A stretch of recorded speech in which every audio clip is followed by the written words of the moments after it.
Hello, katipa. Paring Don here.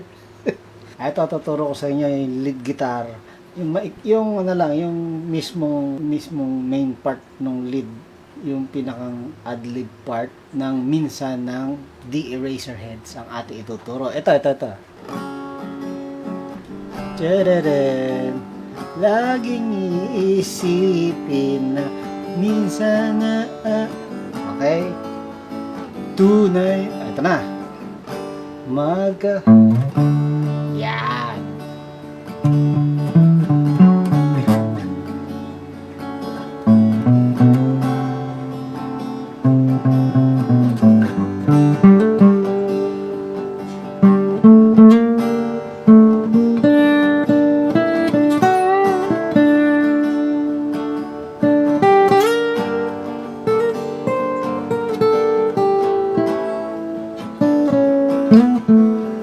To, pagdating dito,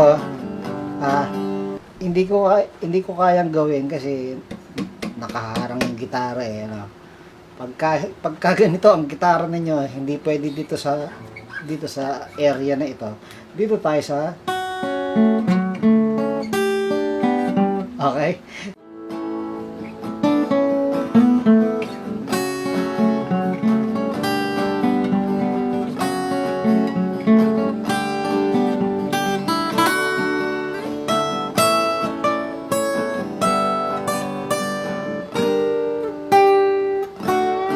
Yan, hanggang dito lang tayo. Okay? Di ba kumakanta na yan? Yon, ituturo natin. Alright. So take note, katipa, talagang ad-lib lang ha. Lead guitar lang, solo guitar lang ang turo na ito. Kung gusto nyo ng chords, meron naman ako napakatagal na nung video. Ang tagal nang naandyan sa Facebook ko. Yun na lang ang panoorin nyo sa chords. At kung hindi nyo pa napapansin, sa E-standard tayo magtuturuan. Kasi di ba ang original minsan ay E-flat standard. So doon tayo magtuturuan ha. Yun din namang video na chords tutorial ay sa E-standard ko rin itinuro. At bukod diyan, meron akong photo na uploaded na dito sa Facebook. Picture siya ng song hits ng minsan. So pwede nyo ring sa mga sanay ng mag-song hits. O, yun na lang ang puntahan nyo, chords. May lyrics pa. Okay? Alright. O, it's talagang lead guitar lang ito. Umpisahan na natin. So, ayan. Andiyan sa screen yung ating pinakang guide, pinakang tipa na andyan. Kung ano yung mga titipaing strings, kung saang fret. Ayan. O. Yung unang-unang number, yung 5, yan yung unang string.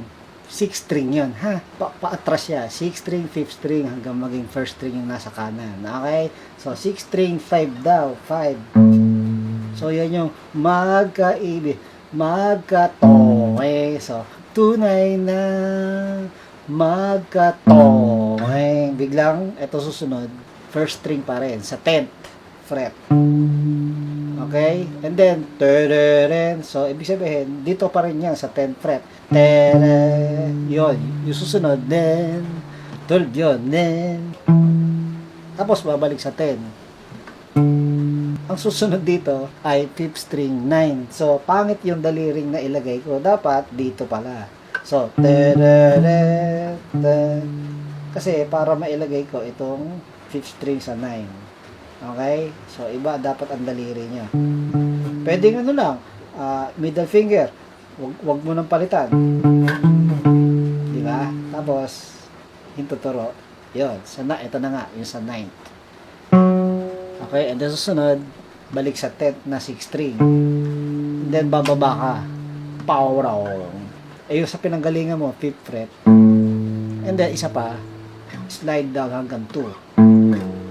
Ganon. So, kung i-demo ko yung mula umpisa, ito, 6th string, 5th, 10th, tapos, okay, gumamit ako ng isa pang daliri. And then, 5th string na nga, 9, and then balik sa 6th string, 10, 5th fret, and then 2. Oh, naglilinger dapat yun. Okay? Tinuturo ko, kaya nawala yung tono. So, ganon. So, discarding nyo na yan. Kahit kahit anong gawin mo pa dyan. Basta yun yung nota, yun yung mga nota. Okay. Tapos, susunod dito. So, dito ka na naman sa 6 string na naman, 5th fret. And then, ayan 7th fret. And then, 8. Tapos, ito yung So, nanggagaling ka sa 8, tatlo. 1, 2, 3, and then 7, and then 5. Ito na yung toro, tororo. Yeah, yun yan. So, 6 string, 3, and then 5th string, 5th fret, and then 4th string naman, 5th fret pa rin. Ito yung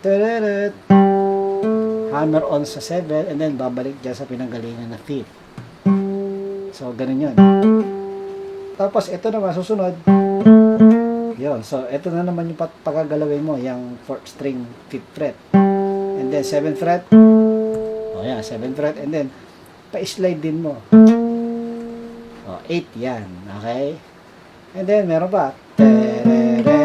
So, pa-atrasin mo sa 7, and then, balik na naman sa 8. And then, lilipat ka ng 3rd string sa 7th fret. Yan. And then, ito yun.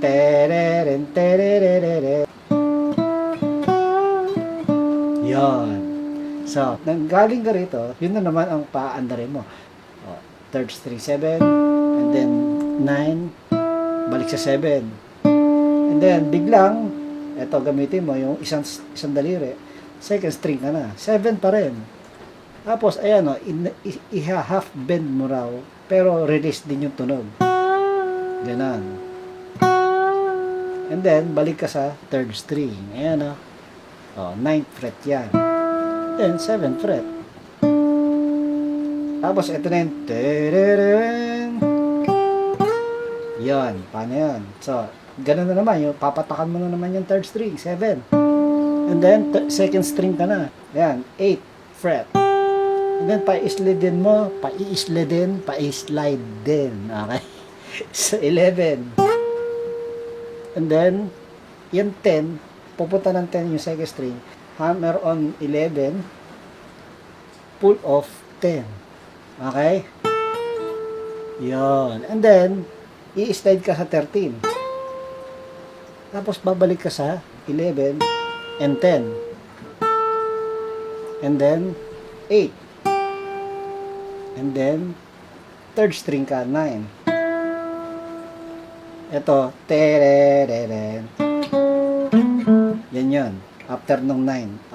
Ayan. 3rd string 7, 6, and then 4th string ka na, 9. May sliding effect. Pwede yun. And then 7. Alright? And then, eto na yung So, ituro ko yung tipa dito sa, kung kaya ng gitara mo dito, ipitin mo yung 3 string sa baba. Ang plucking niya, pababa, paangat lang yung daliri mo. So, string 1, 2, 3. Ang 4th string mo, nasa, 16. So, okay? So, pabalik lang. Yun. So, matitigil sa 2nd string. So, string 1, 2, 3, 4, 3, 2, and then lilipat ka na sa G.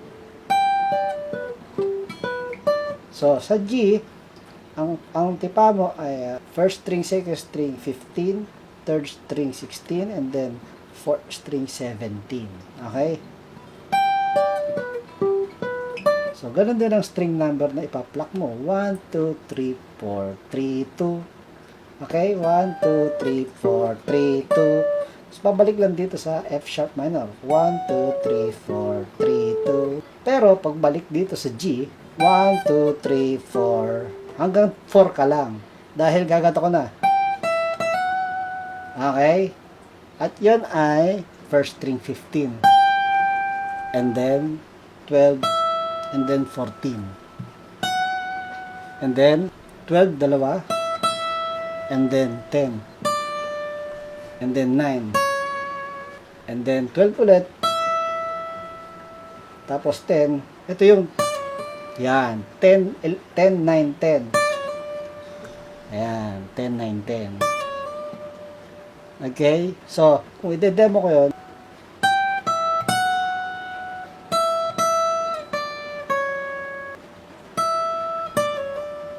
okay? Or, bahala ka na. And then next, second string tayo, 11.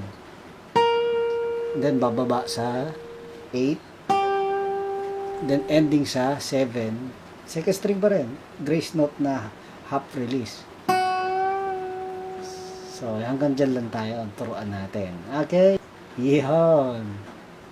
So, naituro ko na yun dito sa F sharp minor. Dito naman ako magtuturo para sa mga hindi ganito ang hindi kaya dito. Ako, hindi ko kaya talaga. Tinuturo ko lang. Dapat ko ituro lang. Di ba? Eh, kung maganda yung gitara niya, may cutaway. Tapos, abot yun. Okay? So, ito. Ito, F sharp minor mo lang talaga. Ito, F sharp minor naman talaga ito eh. Talagang pinaplaking lang. So, F sharp minor, di ba? Kompleto. Eh, ito lang naman ang gagamitin mo hanggang 4th string. So, pwede rin hindi kompleto yung bar chord gawin. So, yun lang. Inipit mo yung 2nd fret, tapos ang 4th string mo ay naka 4th fret. So, yun. Ganun pa rin ang string number na ipa-plucking. 1, 2, 3, 4, 3, 2. Lipat sa G. G na bar chord. Yeah, ito yung G na kompletong bar chord. Pero, pwedeng dito lang. Pwede naman kumpletuhin, pwedeng hindi. So, yun na naman. 1, 2, 3, 4, 3, 2. Balik sa F sharp minor. 1, 2, 3, 4, 3, 2. Pagdating sa G na naman, ganun din ang gagawin. 1, 2, 3, 4. And then, 10, dito ka naman. Kasi masyadong malayo. Baka hindi mo maisunod kagad. Diba? Oh. Layo masyado eh. So, kung mabilis ka, good. Pero kung hindi, pwedeng, diba? Ganun na lang. Oh. First string 3, bitaw, and then, 2nd fret. Saka ka pumunta rito. Diba? Alright. Yun. So, yun yung option. That's it. Alright? Demo ulit. I-demo ulit natin yung leads guitars na yan. Tunay na magka. Alright?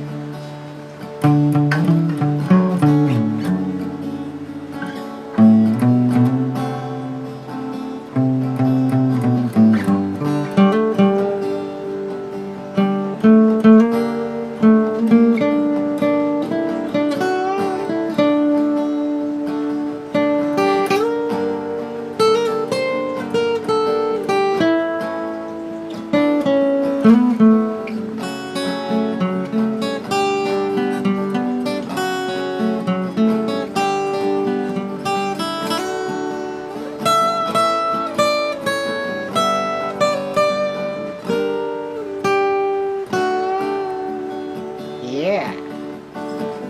Yan. Yan ang papraktisin ninyo, katipa. Ayos ba yan? Pwede na yan. Kumbaga, wag na natin gawin yung, di ba marami pa yan nangyayari sa lead guitar.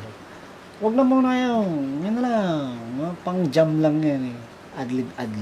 Okay? Para kumpleto na yung kantang ginajam mo, di ba? May ano ka na, may dagdag kaalaman ka, may lead guitar ka na. Okay. Parang doon here, up here.